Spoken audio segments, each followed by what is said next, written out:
स्वागत है एक बार फिर से हमारे YouTube चैनल पर। दोस्तों कैसे हैं आप सभी? उम्मीद है अच्छे होंगे दोस्तों।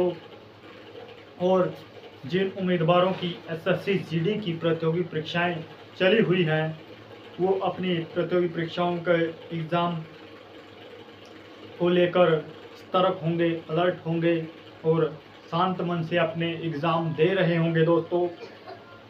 और जिन कैंडिडेट या जिन उम्मीदवारों के अभी एग्ज़ाम फ़िलहाल बाकी हैं दोस्तों, उनके लिए मैं ये वीडियो तैयार करने जा रहा हूं दोस्तों कि क्या आ सकता है अब अगले दिनों में 1 और 2 मई के आधार पर। इससे पहले मैंने 27, 28 और 29, 30 अप्रैल के आधार पर मैंने एक वीडियो बनाई थी दोस्तों। अब मैं 1-2 मई के आधार पर अब तक 6 शिफ्टों के आधार पर मैं एनालिसिस करके जो भी टॉपिक्स आगे आने की संभावना है उन टॉपिक को देखने जा रहा हूं दोस्तों चैनल को ज़्यादा से ज़्यादा सपोर्ट जरूर करना दोस्तों। चलो देखते हैं दोस्तों क्या क्या टॉपिक आने की संभावना है दोस्तों। एसएससी जीडी 1-2 मई के आधार पर आने वाले शिफ्टों दिनों में क्या आने की संभावना है दोस्तों। तो देखते हैं मेरे दोस्तों, मेरे प्यारे मित्रों, मेरे भाई बहनों। मैथ्स के आपका जो मैथ है, हमारा गणित है, उसमें आप टाइम एंड वर्क कर सकते हैं दोस्तों।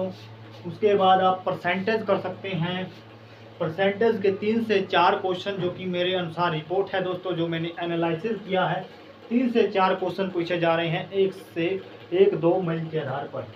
एलसीएम और HCF ratio, simplification, boat and stream, profit and loss.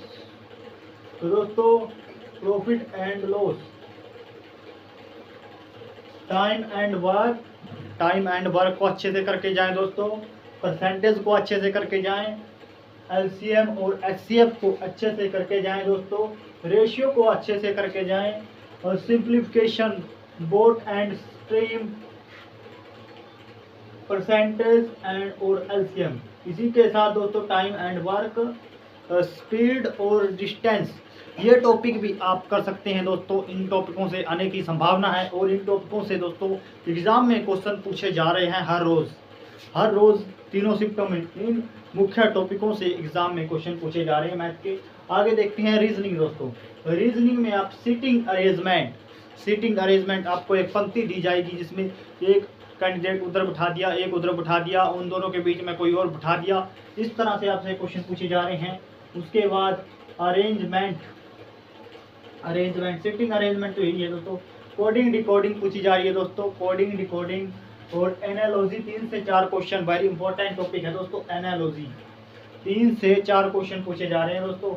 Blood के 3 से दोस्तों ब्लड को कर सकते हैं आप अच्छे तरीके से। उसके बाद सीरीज, इनक्यूलिटी, फिगर काउंटिंग कर सकते हैं दोस्तों। फिगर कर सकते हैं। कैलेंडर, मिसिंग नंबर, कैलेंडर आपकी बार नया टॉपिक जोड़ा गया है दोस्तों। ये सब टॉपिक आप अच्छे से करके जाएं दोस्तों। उसके बाद हिंदी में क्या पूछा जा सकता है, पद्यांश और गद्यांश पूछे जा रहे हैं दोस्तों। पद्यांश और गद्यांश से 5 क्वेश्चन पूछे जाते हैं दोस्तों। बर्तनी पूछी जा रही है दोस्तों।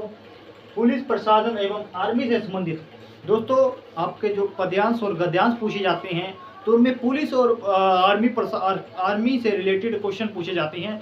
जैसे आपको एक पैरा दे दिया जाएगा कि आप एक थाने के इंचार्ज हो, आपके अंडर ये थाना आता है, इतना इलाका आता है, अचानक एक दिन आपके क्षेत्र में मर्डर हो गया और आपकी ड्यूटी वहाँ पर लगाई गई। इस तरीके से दोस्तों एक पैरा आपको दिया जाएगा, पैराग्राफ दिया जाएगा, यानी कि एक पद्यांश या गद्यांश के रूप में ये डेफिनेशन दी जाएगी। जैसे उसमें 10 से 15 लाइन की डेफिनेशन होगी, उसे पढ़कर आपको क्वेश्चन के आंसर देने हैं। उसी के साथ जैसे ये हमारे एसएससी जीडी की जो भी फोर्सेज होती हैं, जिन भी भर्तियों कराता है, उनकी फुल फॉर्म आपको याद होनी चाहिए, उनके कार्य का पता होना चाहिए। कई बार देखने को मिलता है दोस्तों कि कार्य पूछ लिए जाते हैं कि इनके क्या कार्य होते हैं, और उनके दोस्तों रिजर्व फोर्स होती है, जैसे इन सब की फुल फॉर्म पूछ ली जाती है दोस्तों। तो आप हिंदी में ये टॉपिक आ रहा है दोस्तों। पद्यांश और गद्यांश पाँच क्वेश्चन का एक वो है दोस्तों।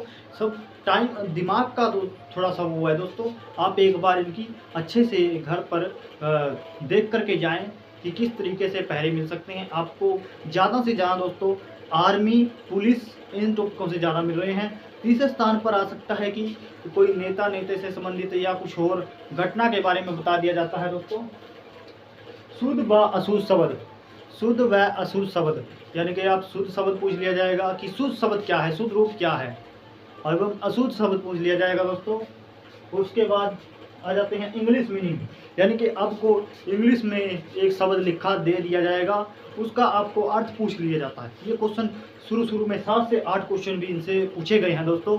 अब भी इनमें संख्या 5 से 6 तो मेरे ख्याल से आ सकते हैं दोस्तों। इंग्लिश को हिंदी में मीनिंग, इंग्लिश शब्द का हिंदी में मतलब बताना है, अर्थ बताना है दोस्तों आपका। शब्द समूह के लिए एक शब्द, शब्द समूह के लिए एक शब्द दोस्तों, ये टॉपिक आपको अच्छी तरीके से करना है दोस्तों। और आगे देखते हैं दोस्तों जीके जीएस योजना। जीके जीएस में आप लोग कर सकते हैं योजनाएं, खेल, स्थान कौन सा है, यानी कि भारत का स्थान, यानी कि भारत की दोस्तों क्या क्या रैंकिंग रही है दोस्तों, दोस्तों अर्थव्यवस्था में क्या रैंक है, खुशहाली में क्या रैंक है दोस्तों। इस तरीके से जब भी रैंकिंग होती है दोस्तों, वो रैंकिंग आप करें अच्छे तरीके से, उनको पढ़कर जाएं।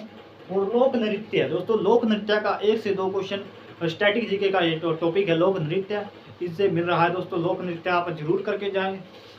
उसी के साथ झील नदियाँ, पुस्तक व लेखक, झील नदियाँ दोस्तों, पुस्तक व लेखक, अनुच्छेद, आर्टिकल अच्छे से करके जाएं दोस्तों।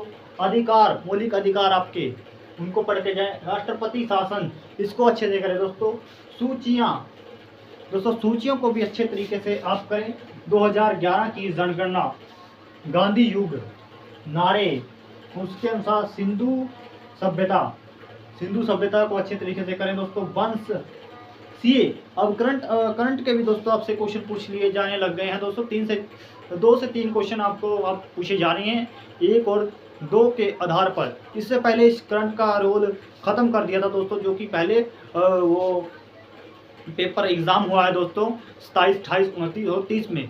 करंट के क्वेश्चन नहीं थे, नहीं साइंस के क्वेश्चन थे, और साइंस के तो चलो अभी भी नहीं है। तो दोस्तों इन टॉपिकों को आप अच्छे से पढ़ें।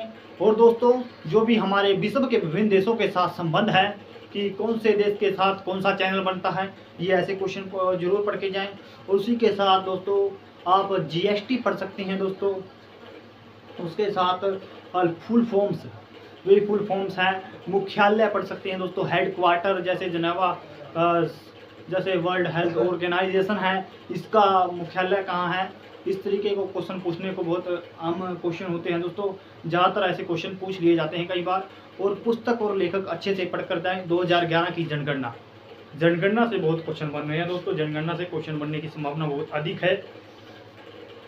और दोस्तों पेपर फिर भी आसान आ रहा है दोस्तों। कुछ टॉपिकों को छोड़कर जो टाइम टेकिंग है दोस्तों, जो टाइम टेकिंग क्वेश्चन हैं, उन क्वेश्चनों को आप ये टाइम लिमिट सेट करें कि इतने टाइम में मुझे ये क्वेश्चन करना है। जो नहीं मुझसे ये अटैम्प्ट हुआ तो मैं इस क्वेश्चन को छोड़ दूंगा, फिर इसको बाद में देखूंगा जो मेरे पास समय बचा। जो आपको अच्छे तरीके से पहले आता है, जैसे कुछ भी पोर्शन है, उन क्वेश्चनों को आप पहले अच्छे तरीके से करें दोस्तों। टाइम आपका वहाँ पर टाइम का ही, समय का ही खेल होता है दोस्तों। यदि आपको देखने को मिलता है कई बार कि किसी को पेपर आता है, पूरा पेपर आता है, परंतु उसको प्रैक्टिस नहीं है कि टाइम कैसे मैनेजमेंट करें, किस तरीके से क्या करना है मुझे, उस बच्चे का सिलेक्शन नहीं हो पाता जिसे सब कुछ आता है। टाइम मैनेजमेंट बहुत बड़ी कमी होती है बच्चों में, कि टाइम मैनेजमेंट के कारण उसका सिलेक्शन रुक जाता है। और एक जो सामान्य बच्चा है, माध्यम बच्चा है, वो पढ़ाई में ठीक ठाक है, पर उसे टाइम मैनेजमेंट करना आ गया है, और टाइम मैनेजमेंट के कारण उस बच्चे का सिलेक्शन हो जाता है दोस्तों। और बिना जिसने बहुत ज़्यादा मेहनत की है उसका नहीं हो पाता है दोस्तों। टाइम आपके लिए बहुत अच्छी वो है दोस्तों। इन टॉपिकों को आप संभावित टॉपिक हैं दोस्तों, और इन टॉपिकों से क्वेश्चन बन भी रहे हैं दोस्तों। आगे आपकी किस्मत है दोस्तों। और ये जीके जीएस के ये टॉपिक हैं दोस्तों। इनको अच्छे से आप रीड करके जाएं। उसी के साथ वंश भी देख सकते हैं आप। वंश में आप जैसे हर एक वंश हो गया दोस्तों, और बौद्ध धर्म और जैन धर्म, इन पर मोटी मोटी सी नज़र मार के जानी है आपको। जो भी आपने अभी तक रिवीजन किया है, जिनके पास समय है अभी कि मेरा पेपर अभी बहुत दूर है, वो इन टॉपिकों को अच्छे से कर ले दोस्तों। और उसी के साथ जो भी आपने अभी तक रिवीजन किया है, पढ़ा है, उसका रिवीजन ज़रूर कर लें, क्योंकि अभी लास्ट समय में जिनके पास यानी कि अभी 2 से 3 दिन बचे हैं पेपर में, वो इन टॉपिकों को पढ़ लें और साथ में अपनी रिवीजन ज़रूर कर लें, क्योंकि ज़्यादा समय आपके पास है नहीं। एक बार इन टॉपिकों को मोटे मोटा टॉपिक ये देख लें, ये आपकी हेल्पफुल होंगी दोस्तों। मुझे ये बताना जिनका पेपर दोस्तों का 3 को है, 4 को है, उसके बाद मुझे बताना कि आपके लिए ये वीडियो हेल्पफुल है या नहीं है। धन्यवाद दोस्तों, और चैनल को सपोर्ट जरूर करना, चैनल को सब्सक्राइब जरूर करना दोस्तों। मैं स्टडी से रिलेटेड हर वीडियो इस चैनल पर प्रोवाइड करवाने की कोशिश करूँगा दोस्तों। आप कोई भी एग्ज़ाम हो, कोई भी छोटी मोटी बड़ी छोटी भर्ती हो दोस्तों, हर भर्ती की जानकारी मैं इस चैनल पर आपको प्रोवाइड करवाने की कोशिश करूँगा। तो दोस्तों आपका भी थोड़ा सा वो बनता है कि एक सब्सक्राइब जरूर करें दोस्तों, 1 सेकंड भी नहीं लगेगा दोस्तों सब्सक्राइब करने में। कृपया सब्सक्राइब जरूर करें, सपोर्ट करें अपने छोटे बड़े भाई को। धन्यवाद।